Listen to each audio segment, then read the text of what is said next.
حدیث پاک میں رسول اللہ صلی اللہ علیہ وسلم کیا فرما رہے ہیں؟ ان المسألۃ قد یقد بها الرجل وجہہ۔ یہ عجیب بات ارشاد فرمائی۔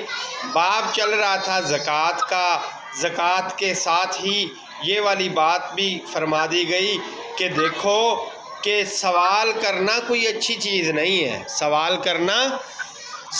کرنا مانگنا یہ ایک زخم ہے جس سے آدمی اپنا چہرہ زخمی کر لیتا ہے، سوائے اس کے کہ آدمی حاکم سے مانگے۔ اب حاکم سے مانگنے کا مطلب کیا ہے؟ حاکم سے مانگنے کا مطلب یہ ہے کہ ریاست سے مانگے۔ ریاست کیا ہے جی؟ ریاست جو ہے اس سے مراد بیت المال ہے، اور یا کسی ایسے ناگزیر کام کے لیے مانگ سکتا ہے کہ جس کے بغیر کوئی چارہ نہیں ہے۔ اب یہاں پہ آپ کے سامنے اسلامی ریاست کے جو ضروری محکمہ جات ہیں ان میں سے ایک محکمے کا ذکر آ گیا، بیت المال۔ بیت المال یہ وہ محکمہ ہے کہ جو زکوٰۃ، صدقات، عطیات جمع کرتا ہے اور جمع کر کے اس کو غریبوں کے اوپر خرچ کرتا ہے، ریاستی امور کے اندر خرچ کرتا ہے۔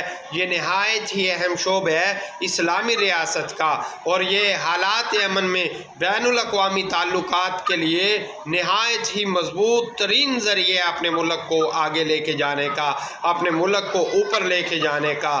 یعنی ملک کی خود مختاری اور قانونی اصطلاحیں جتنی بھی ہوتی ہیں وہ مال و دولت کے ساتھ ہوتی ہیں، ملک کے پاس پیسے کے ساتھ ہوتی ہیں، اور اس کے ساتھ ہی معاہدوں کی پاسداری ہوتی ہے۔ اور اسلامی ریاست کے انتظامی محکمہ جات جتنے بھی ہیں وہ گویا کہ اسی سے چلتے ہیں۔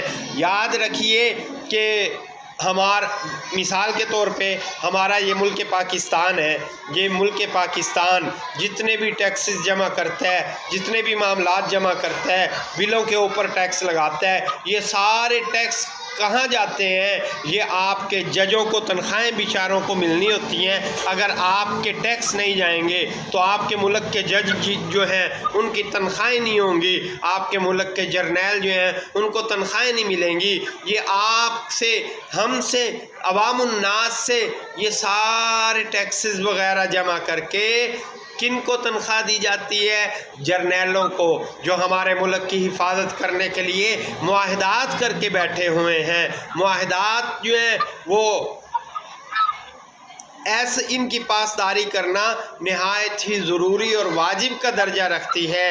یہ حلف اٹھاتے ہیں کہ ہم آپ سے جو تنخواہ لیں گے اس کے عوض اللہ کو حاضر ناظر مان کر یہ حلف اٹھاتے ہیں کہ ہم اپنے جو ہمیں ذمہ داری دی گئی ہے اس میں کسی قسم کی کوئی بھی تھوڑی سی بھی سستی نہیں کریں گے، ہم اس کے اندر بددیانتی نہیں کریں گے، ہم ادھر کے راز ادھر نہیں پہنچائیں گے۔ یہ تمام معاہدات حلفاً ان کا اقرار لیا جاتا ہے، پھر کسی کو تعینات کیا جاتا ہے۔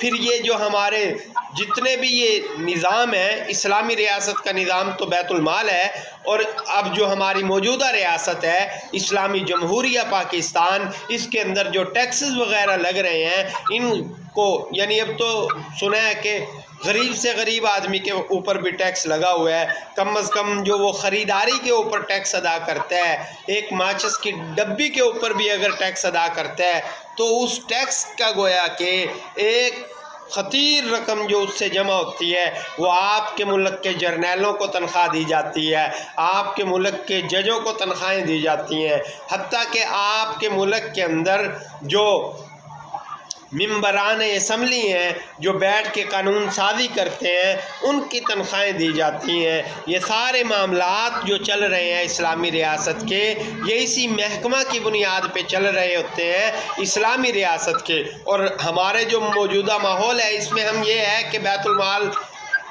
کو جو ہے وہ ٹیکسز جمع کرنے کا محکمہ کہہ لیں گے، تو بہرحال یہ کہ تمام تنخواہیں اسی کے اندر سے نکلتی ہیں۔ اب یہ اعتراض نہیں بنتا کہ مولوی صاحب جو ہے وہ زکوٰۃ کے پیسے سے مدرسہ چلا رہے ہیں اور جج صاحب اور جرنیل صاحب اور سیاستدان صاحب جو ہیں وہ اپنی کھیتی باڑی کر کے کما رہے ہیں. ایسا نہیں ہے، بلکہ یہ ہے کہ ایک مولوی صاحب اگر کوئی مدرسہ چلا رہے ہیں، اگر کوئی ادارہ چلا رہے ہیں، تو ان کو لوگ آ کے زکوٰۃ دیتے ہیں کہ جناب والا یہ زکوٰۃ ہے، ہماری آپ کے پاس امانت ہے، اس امانت کو آپ اچھی جگہ پہ استعمال کر دیجئے، ہم آپ کی منت کرتے ہیں یہ ہم سے وصول کر لیجئے اور اس کو آگے جو ہے وہ استعمال میں لائیے. جبکہ ریاستی ماحول جو ہمارا آج کل کا ہے اس میں زبردستی ٹیکس لیا جاتا ہے اور ہر حال میں لیا جاتا ہے، وگرنہ بجلی کے بل کاٹ دیے جائیں گے، وگرنہ گیس کے جو میٹر کاٹ دیے جائیں گے، وگرنہ جو ہے وہ پانی کاٹ دیا جائے گا، رہنے کے قابل نہیں چھوڑا جائے گا. اس طرح کر کے اکٹھا کر کے ٹیکس پھر یہ جو ہے وہ تنخواہیں ادا ہوتی ہیں. اس سے معلوم ہوا کہ بہرحال ایک عزت اور اعتماد جو ہے وہ آج بھی الحمدللہ منبر و محراب کے پاس ہے، دین پڑھنے پڑھانے والوں کے پاس ہے. لوگ ان کو آ کے خود دیتے ہیں، جبکہ ریاست کو زبردستی لینا پڑ رہا ہے. اللہ تعالیٰ سے دعا کیا کیجئے کہ اللہ پاکستان کی حفاظت فرمائے. آگے پڑھیے حدیث پاک.